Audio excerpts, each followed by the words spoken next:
Yes, sales are very slow. I am still sourcing. I'm still sourcing clothing, and I'm going to show you what I just picked up on a quick run to a nearby thrift store that happened to be having a half off all pants and shorts sale, which is apropos because I've been focusing on shorts, swim shorts, and just walk, everyday Bermuda type shorts, and they've been selling quite well for me. So I'll actually start with a hard goods item. Plucked this out of a case for 25 bucks. Had them come over and open the case because I saw this logo right here. This little guy, this little Cocopelli fellow is the J.A. Henckels mascot. J.A. Henckels is a fairly upscale European, I think German knife maker.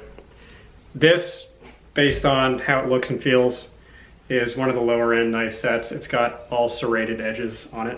But I'm gonna do a local flip on those, probably sell them for like 75 or something. All right, and here is all the other stuff. Got a Brita filter, that's for me. Pair of what look like jeans, but they are not jeans. These are actually leggings, stretch denim leggings from Beta brand. Women really enjoy these specific kinds of leggings from this brand. They also make these kinds of faux leggings that masquerade as dress pants. So they wear them to work and then can go do yoga in them. So $2.50 because these were half off.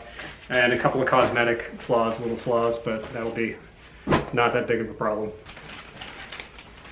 Just mentioned this brand, one of my absolute favorite swimwear brands.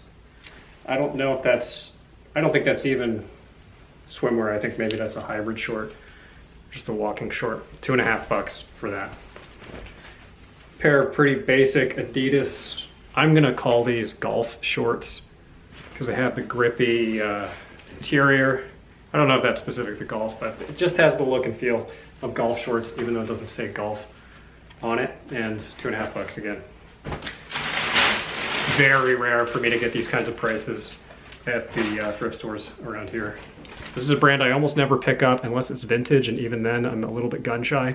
OP stands for Ocean Pacific. They've been around a long time, and the vintage stuff tends to be worth more. This is a pair of corduroy cargo shorts that I got for, go figure, $2.50, and something like 3XL through on these. Should sell for actually above average money. Cool. One of the ideal brands to find when you're out thrifting. $2.50. I think these are women's hiking pants, performance pants, have that lightweight fabric, and should be worth at least $30. This was sitting in a bin, not up on a rack. You can already see that discoloration on the front. You can already see the brand. It has this big back graphic. It's vintage, it's Harley Davidson. And it was $1, which is why it's in this video. So Harley Davidson graphic tees were in my overrated brands video, and I cautioned against picking them up unconditionally. This one is 3XL, it cost me $1. Yes, it has fading on it, but even if I sell it for 10, that's still pretty easy money. And that's something to keep in mind with a lot of my recommendations. You have to remember that most of the stuff that I'm sourcing is probably more expensive than whatever thrift store opportunities you have in your area. The average cost for a piece of clothing in a thrift store, even $5 is cheap for a lot of stuff. Here's another one that I got for $1. It's a vintage independent skateboarding t-shirt. Not like a knockout brand, but pretty strong, especially for $1. And 2XL. And then last piece here, got it for $2.50. Really nice pair of Levi's 511s. It's a men's cut, size 33, 30. Kind of wish these were in my size, because I would just wear them. They have a little bit of fading, but these are pretty much immaculate.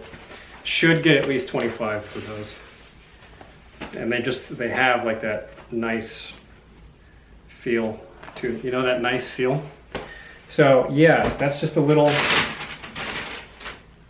haul for you, give you a sense of how I'm continuing to source. As I said before, I'm just getting the stuff that's stupid, easy money, still processing my death pile, and especially when times are lean like this, it's good to be a little pickier in terms of your sourcing, but keep sourcing and keep sourcing clothing.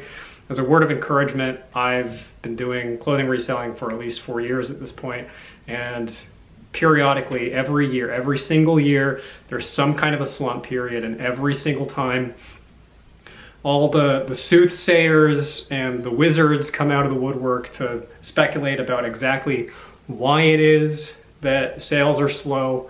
And I've heard every explanation and justification under the sun. Some of them are very plausible, like people are saying right now that the vaccination wave has led to people wanting to be out in the world and not shopping online. I find that very plausible, but ultimately nobody knows exactly why the market is slowing down. Nobody knows exactly why eBay sales might slow down. It often has to do with the mysteries of the algorithm or whatever. All you can do is keep the faith a little bit and keep sourcing and keep listing. I'm continuing to source inventory. I'm continuing to put up new clothing stuff, and I just know from experience that the slow sales are going to turn around sooner or later. And the only thing and the best thing that you can do is just keep on keeping on as intelligently as you can. So I hope that helps out a little bit, and as always, thanks for watching.